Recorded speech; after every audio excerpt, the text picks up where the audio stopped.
Hello my dear students, welcome to my channel physics unfiltered. तो पिछले lecture में हमने बात कर ली ऑपरेटर की, लीनियर ऑपरेटर की, उससे रिलेटेड प्रॉब्लम्स की। तो आज हम एक नए टॉपिक पे जा रहे हैं जो कि रिलेटेड है एक्सपेक्टेशन वैल्यू से। फर्स्ट लेक्चर में हमने बात की थी पोस्टुलेट ऑफ क्वांटम मैकेनिक्स में एक्सपेक्टेशन वैल्यू क्या होती है, किसी भी ऑपरेटर की एवरेज वैल्यू। तो एवरेज वैल्यू हम कैसे निकालते हैं आज वो समझेंगे हम। बहुत ही छोटा टॉपिक है लेकिन बहुत ही इंपॉर्टेंट टॉपिक है, क्योंकि एक छोटी सी लेकिन बहुत बड़ी गलती हम लोग इस प्रॉब्लम को सॉल्व करने के लिए करते हैं। तो चलिए स्टार्ट करते हैं फटाफट कि एक्सपेक्टेशन वैल्यू होती क्या है। तो मान लीजिए कोई ऑपरेटर है, जस्ट इसकी डेफिनेशन पे आते हैं। Let us suppose there is a operator A. चल लेट there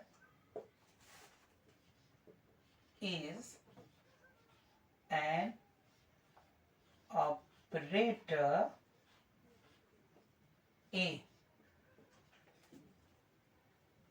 ठीक है, सबसे पहले कुछ भी नहीं समझ में आए, हमें मान लेना है कि कोई ऑपरेटर है, ए ऑपरेटर कोई है, बस ये मान लेना है। उसके बाद हमें प्रॉब्लम सॉल्व करनी है।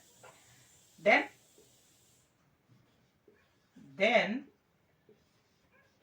the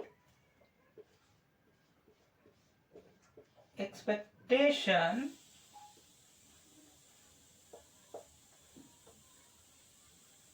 value of A is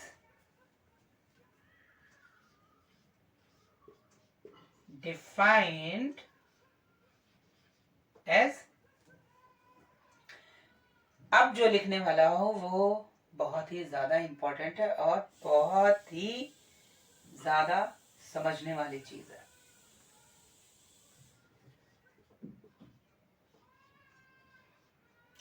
ये एक्सपेक्टेशन वैल्यू की सिंबल है, ठीक है।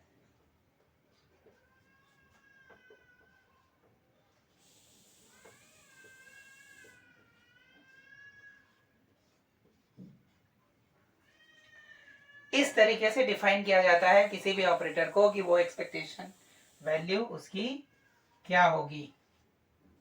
इस तरीके से डिफाइन किया जाता है। अगर ये साई एक्स का फंक्शन है तो D x, otherwise D tau, right. ये डेफिनेशन है, बट इसके साथ एक कंडीशन है, वही समझने वाली चीज है। कंडीशन क्या है कि if the wave function is normalized। Normally हम लोग ये चीज भूल जाते हैं चेक करना कि वे फंक्शन नॉर्मलाइज्ड है या नहीं है। तो जब भी कोई भी वे ऑपरेटर दिया हो एंड कोई भी वेव फंक्शन दिया हो तो सबसे पहले चेक करना है कि वेव फंक्शन नॉर्मलाइज्ड है या नहीं है।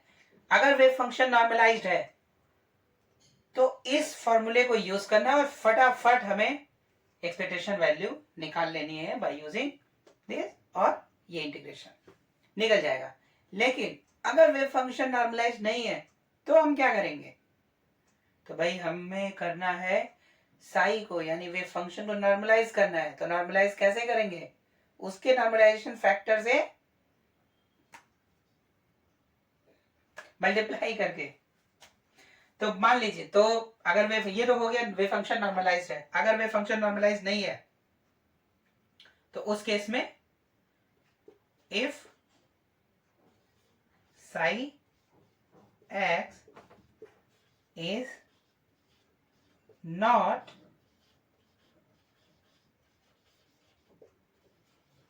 नॉर्मलाइज्ड, देन अगर वेव फंक्शन नॉर्मलाइज नहीं है तो हम कैसे डिफाइन करते हैं एक्सपेक्टेशन वैल्यू को?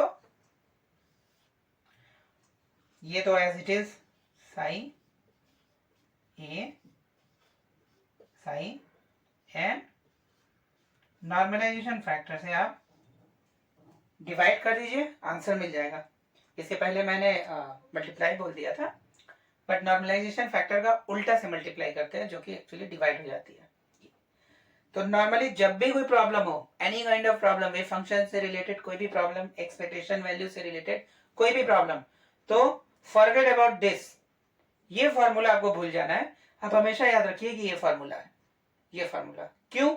क्योंकि अगर वेव फंक्शन नॉर्मलाइज है तो उस केस में इसकी वैल्यू कितनी आ जाएगी? 1।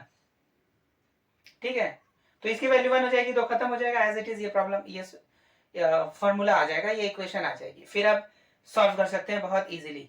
बट अगर वेव फंक्शन नॉर्मलाइज नहीं है और आपने गलती से भी इसे अगर यूज कर लिया तो भाई आपके मार्क्स कट हो जाएंगे यार। सो बेटर है कि आप ये फॉर्मूला यूज करिए, जो कि बहुत ही ज्यादा इंपॉर्टेंट है। ठीक है, हमेशा ये फॉर्मूला यूज करिए, हमेशा।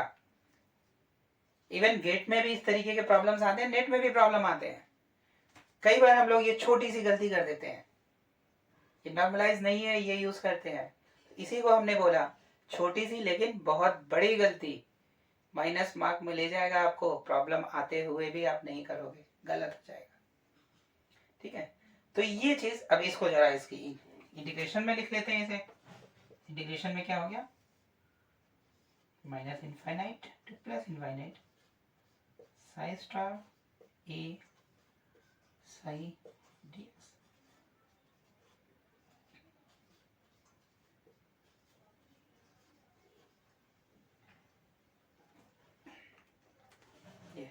और इसकी ये तो पता ही है, प्रोबेबिलिटी है, नॉर्मलाइज्ड होगा तो प्रोबेबिलिटी 1 होगी, और नहीं है तो जस्ट उल्टा कर लीजिए, या जो भी आ जाए सीधा डिवाइड कर दीजिए, काम खत्म।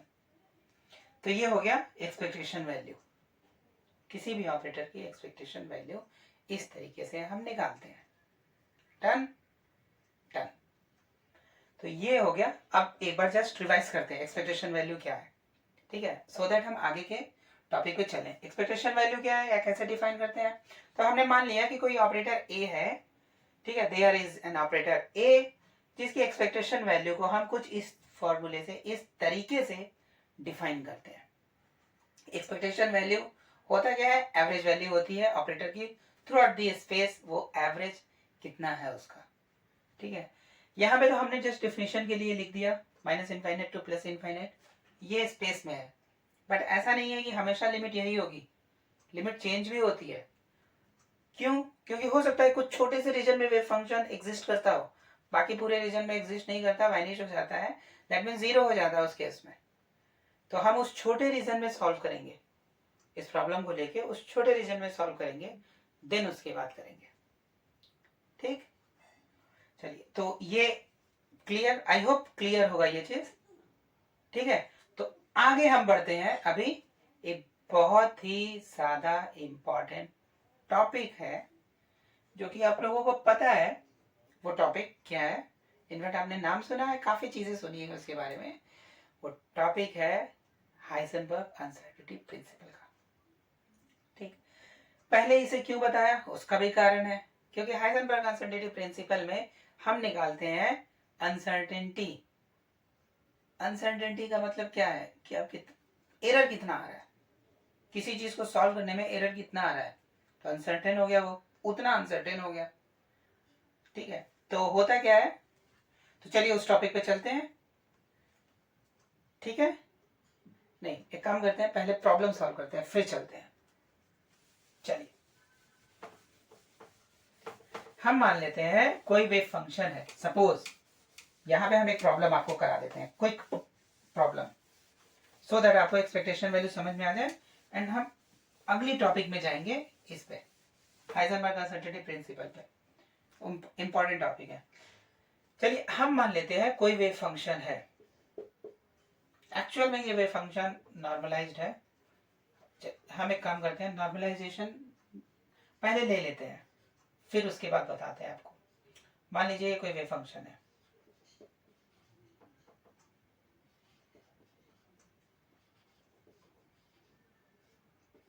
ठीक है, ये कोई वेव फंक्शन है, under root 2 upon a sine n pi by a into x, और ये वेव फंक्शन लाई करता है 0 से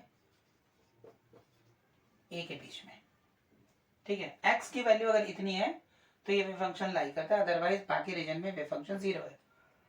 ऑपरेटर क्या है, हम मान लेते हैं ऑपरेटर है मोमेंटम ऑपरेटर। तो हमें चेक करना मोमेंटम ऑपरेटर इस पर्टिकुलर पोजीशन में, मोमेंटम ऑपरेटर की एक्सपेक्टेशन वैल्यू। मोमेंटम ऑपरेटर से अच्छा काम करते हैं, मोमेंटम बाद में जाते हैं, पोजीशन ऑपरेटर निकालते हैं। पोजीशन ऑपरेटर की वैल्यू, एक्सपेक्टेशन वैल्यू क्या है, एक्सपेक्टेशन वैल्यू मतलब एवरेज वैल्यू, आपको समझ में आ रहा होगा।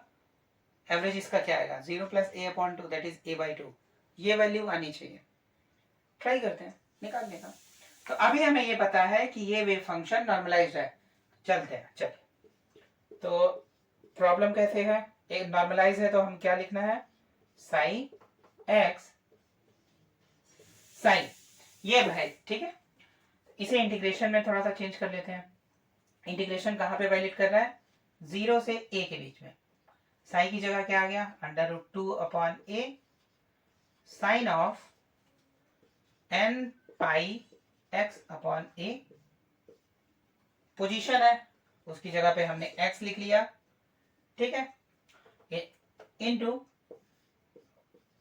साइन। एक बार साइन स्टार ले लिया, एक बार साइन ले लिया। क्योंकि ये सारा फंक्शन जो वेव फंक्शन है, ये सारा वेव फंक्शन जो है वो रियल वेव फंक्शन है, तो स्टार पे कोई फर्क नहीं पड़ेगा, चेंज नहीं होगी, ठीक है।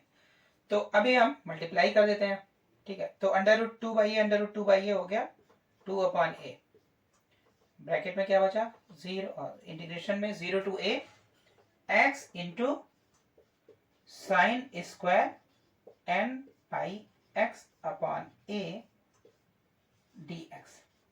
अब ये तो बड़ा मुसीबत हो गई कि साइन स्क्वायर को आप इंटीग्रेट कैसे करेंगे, कुछ मुसीबत नहीं। साइन स्क्वायर को सीधे कन्वर्ट करिए कॉस में, मैथमेटिक्स में पढ़ा होगा क्या होता है फार्मूला, लिखते हैं। फार्मूला क्या होता है, cos 2 theta is equal to 1 minus 2 sine square theta, ठीक है। तो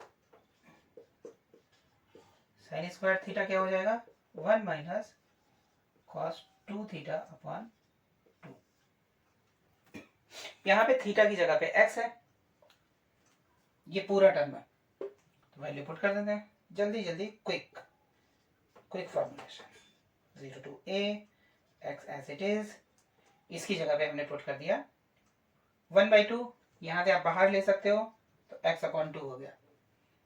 1 माइनस कॉस ऑफ 2 थीटा की जगह पे ये फंक्शन है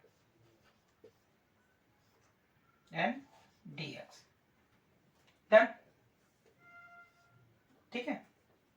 तो इंटीग्रेशन अब अलग अलग कर लेते हैं, अलग अलग कर लेते हैं। तो ये हो गया 2, ये 2 और ये 2 कैंसिल आउट, बचा गया 1 अपॉन a, 0 टू a, अब ये ब्रैकेट, ये हो गया x माइनस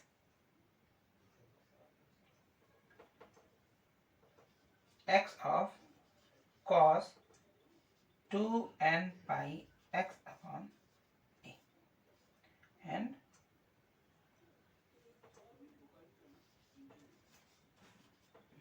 dx, ठीक है। ऑलराइट, अब इसे इंटीग्रेट करना है। तो इंटीग्रेट करना है तो दो अलग अलग टर्म्स तो मिल गए, हम इन्हें थोड़ा सा अलग कर देते हैं, यहाँ पे मिटा देते हैं हम जरा, सो दैट आपको चीजें समझ में आए। ये फॉर्मूला, चलो कोई बात नहीं, मिटा दिया हमने। अब इसे हम टर्म्स अलग अलग कर देते हैं, ठीक है। तो ये हो गया 1 अपॉन a, एक बड़ा सा ब्रैकेट लगा लेते हैं। पहले टर्म हो गए 0 to a of x dx minus 0 to a of x cos 2n pi x upon dx। इसका इंटीग्रेशन क्या हुआ, 1 अपॉन a, x का integration x square upon 2 a 0 minus, इसका इंटीग्रेशन समझ लेते हैं क्या है। चलिए हम सपोज कर लीजिए इंटीग्रेशन कर दिया, एक बार 0 आया, पहले को आप लीव करेंगे, दूसरे का इंटीग्रेशन तो साइन आ गया, ठीक है, कॉस का इंटीग्रेशन साइन हो गया, हम उसके प्लस माइनस साइन पे नहीं जा रहे हैं, कोसाइन का इंटीग्रेशन साइन होता है, तो साइन हो गया, sine 2 pi n x upon a divided by orbital माएंगे, तो अगर हम 0 पुट कर दें एक्स की जगह तो ये कैंसिल आउट हो जाएगा, 2n पाई बचेगा, तो साइन एनी पाई इज 0, ठीक है, इवन एक्स अगर 0 है तो ये पूरा टर्म 0 हो जाता है, पहली चीज। दूसरी चीज, अगर हम a पुट कर दें, x is equal to a और यहाँ पे साइन है, एक बार लिख के आपको समझाते हैं, इसको इंटीग्रेट कर रहे हैं तो हमारा टर्म आ रहा है sine of 2n pi x upon a, ठीक है, जहां पे हमें वैल्यू पुट करनी है 0 to a x की जगह पे, तो अगर हम x की वैल्यू 0 पुट कर दें तो साइन 0 इज 0, फाइन, ये आप जानते होंगे, तो वो 0 हो गया, एक टर्म गया। a अगर पुट करते हैं तो ये टर्म इस टर्म से कैंसिल आउट होगा, तो बचेगा क्या, साइन 2n पाई, 2n पाई का मतलब क्या है, हमें पता है कि sine n pi is 0 because here n is integer, तो वो कोई भी पाई हो, चाहे 180 डिग्री हो, 0 डिग्री हो, 2 पाई हो यानी 60 360 डिग्री या कुछ भी हो, वो 0 होगा, तो उस केस में इसकी वैल्यू 0 हो जाएगी इररिस्पेक्टिव ऑफ x की वैल्यू, तो उस केस में हम बोल सकते हैं कि ये टर्म की वैल्यू 0 हो जाएगी। और भी तरीके हैं सॉल्व करने के, बट हमने आपको जस्ट एक पूरा सॉल्व करने से लीव कर दिया, आप मेंशन कर सकते हैं कि ये टर्म ऐसा है तो ये 0 होगा। अब यहाँ पे हम वैल्यू पुट करते हैं, ये 0 हो गई, इसको इंटीग्रेट कर देते हैं, तो ये टर्म क्या हुआ, 1 upon a into a square upon 2 that is equal to a by, जो कि हमें पहले से पता था कि इसकी वैल्यू a बाई 2 आएगी, ठीक है, तो यहां से हमें पता चल जा रहा है कि एक्सपेक्टेशन वैल्यू भी a बाई 2 है, जो कि प्रीवियसली हमने कैलकुलेट किया था, एवरेज वैल्यू a बाई 2 आ रही थी। तो इसी तरीके से हम किसी भी ऑपरेटर की एक्सपेक्टेशन वैल्यू निकालते हैं। अब अगर ये वेव फंक्शन नॉर्मलाइज नहीं होता, अंडर रूट 2 अपॉन a नहीं होता, तो हम इंटीग्रेशन करके इन्हीं वेव फंक्शंस को डिवाइड कर देते हैं, फिर सॉल्व करते हैं कि क्या आता है, उसमें बस ये x जो ऑपरेटर है इसकी वैल्यू यहाँ पे मेंशन नहीं होती नीचे। तो ये तरीका है एक्सपेक्टेशन वैल्यू कैलकुलेट करने का, ठीक है। तो इसमें हमने क्या किया, इसमें हमने एक्सपेक्टेशन वैल्यू का फार्मूला लिखा, चूंकि वेव फंक्शन नॉर्मलाइज दिया हुआ था तो उसका फार्मूला लिखा, फिर स्टेप बाय स्टेप हमने प्रॉब्लम को सॉल्व कर लिया एंड ये वैल्यू मिल गई, ठीक है। तो इस तरीके से हम एक्सपेक्टेशन वैल्यू को कैलकुलेट करते हैं। डन। तो आज के लिए बस इतना ही, अगले लेक्चर में हम बात करेंगे हाइजेनबर्ग अनसर्टेनिटी प्रिंसिपल की, अनसर्टेनिटी निकालते कैसे हैं उसको समझेंगे। क्यों? क्योंकि उसका जो कॉन्सेप्ट है कहीं ना कहीं एक्सपेक्टेशन वैल्यू से जुड़ा हुआ है। तो टिल देन आप अच्छे से पढ़ाई करिए, एक्सपेक्टेशन वैल्यू को समझिए एंड थोड़ा सा अगर हो सके तो हाइजेनबर्ग अनसर्टेनिटी प्रिंसिपल को भी समझ लीजिए, ठीक है। तो अगले लेक्चर में हमारी मुलाकात होगी हाइजेनबर्ग के लिए। Till then have a good day and अच्छे से पढ़ाई करिए। Thank you very much and don't forget to subscribe the channel. अगर अभी तक आपने सब्सक्राइब नहीं किया, अगर कर लिया है तो बहुत अच्छी बात है, अगर नहीं किया है तो जल्दी से सब्सक्राइब कर लीजिए एंड बेल आइकन को प्रेस करना मत भूलिए, ठीक है। चलिए, ओके, गुड डे।